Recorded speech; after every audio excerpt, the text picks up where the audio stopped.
J.K. Rowling, the author of the critically acclaimed Harry Potter series, has recently come under fire in the public due to comments she made. From what I've seen, J.K. Rowling made some statements on Twitter about trans people that has the trans community and anyone who supports it up in arms. Without going too much into it, the short version is that J.K. Rowling stated that she is not against trans people, however she doesn't like that her gender and life experiences are being what she feels to be invalidated by people making the statement that trans women are women too. J.K. Rowling believes that there is a clear and distinct difference between a person who was born and raised as a woman versus a person who was born as a man and then makes a decision to transition into a woman at a later time. Now, of course, due to the time period we live in, J.K. Rowling failed to realize that by putting this tweet out, she was making the absolutely horrid mistake of daring to have an opinion on the internet. Despite the fact that her comments seemed pretty tame, what followed was a swift backlash from people from all different corners of Twitter, or more like one corner of Twitter, but whatever, of people commenting on, criticizing, and straight up attacking her opinion about trans people. There's a lot to this that I researched before coming on here to talk about this, but I'm not going to go into all that today. What I'm here to talk about is the fact that this eventually led to people on Twitter attempting to campaign against the Hogwarts Legacy game that's coming out soon. Since J.K. Rowling is the author and creator of the Harry Potter universe, she receives royalties from any money made from Harry Potter related material, including movies, books, TV shows, video games, etc.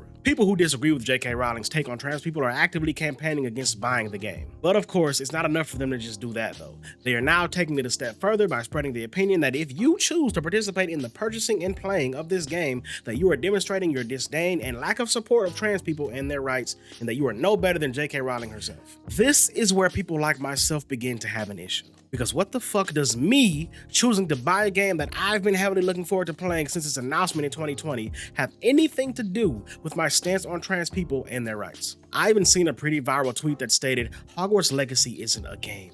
It's a character test, and a lot of people are about to fail it.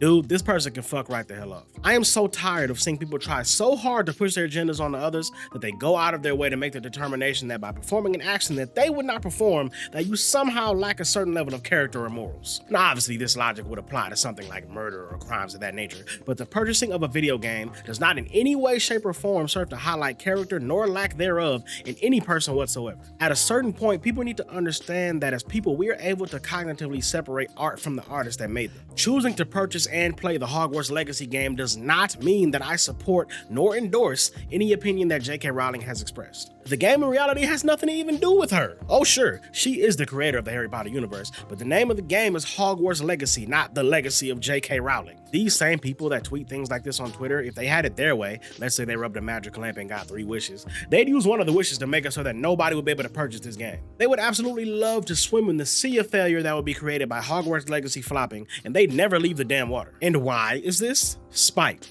That is it. Because they don't agree with the opinions expressed by J.K. Rowling, they would have this take place for no reason other than to spite her by making it so that there are no royalties to receive from this game, as if J.K. Rowling doesn't already receive royalties from the other successful Harry Potter related media, leading to her billion-dollar net worth. These people would see that happen despite the fact that it would affect other people far more than it affects her. What about the developers of these games? The people who have spent countless hours putting all of their blood, sweat, tears, and effort over the past however many years this game has been in development, making this game. These people have nothing to do with J.K. Rowling's opinions. You would really have them suffer because of it? Because you do realize that in the end, if this game were to actually flop, which it won't by the way, because Twitter is a place that if you spend too much time on it, you can be led to believe that the majority of the population feels a certain way about certain topics, when in actuality, most people don't give a damn about any of this shit.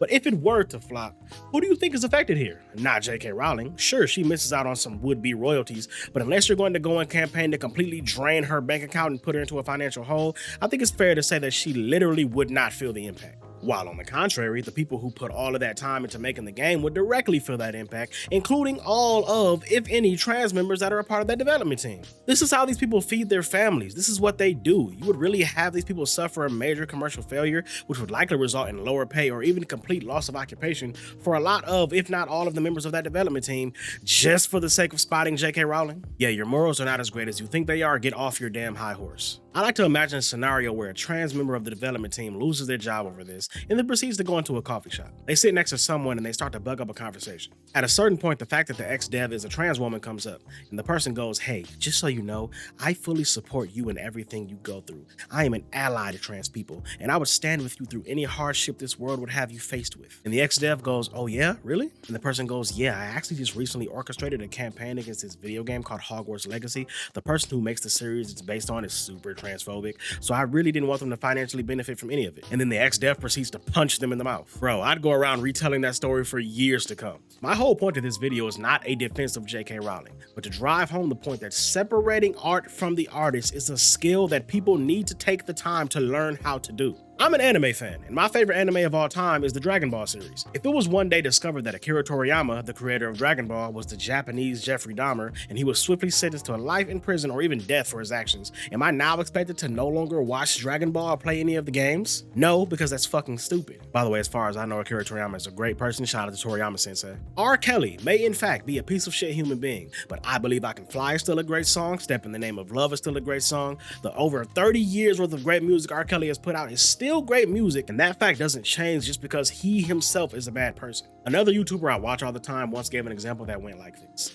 Adolf Hitler is one of the most hated human beings of all time due to him being one of the most hateful and bad human beings to ever live. However, if he had made an undeniably good sitcom show before he went all genocidal, I'd still be watching the reruns to this day. And despite the fact that I already held a similar opinion, the way he worded that really sat with me, because it's a perfect example of how art can indeed transcend the artist that made it and still be regarded as good art, even if the artist isn't a good person. And listen, I'm not here to speak about whether or not J.K. Rowling is a good person.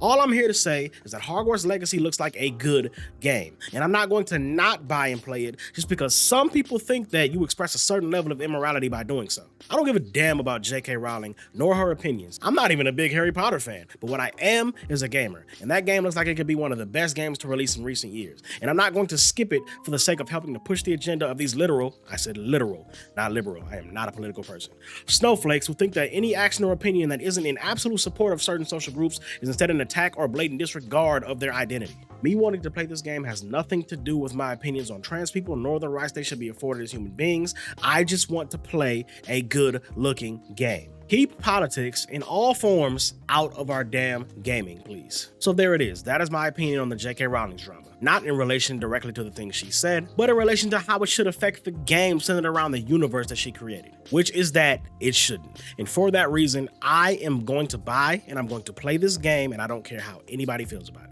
So yeah, y'all, that's it for me. Make sure y'all show a lot of love to the video, like, share, and subscribe. Hit me up down in the comments if you agree or disagree. However, just know that I am not going to debate you on trans rights down in the comments, because again, this is not about trans rights. This is about how her opinion should not affect the sales of this video game, nor should it affect your views on anyone who decides to buy it. But if you want to talk to me about anything else down there, I'm game. And until next time, I am about this thing. This is your boy Dairo. We signing out. Peace.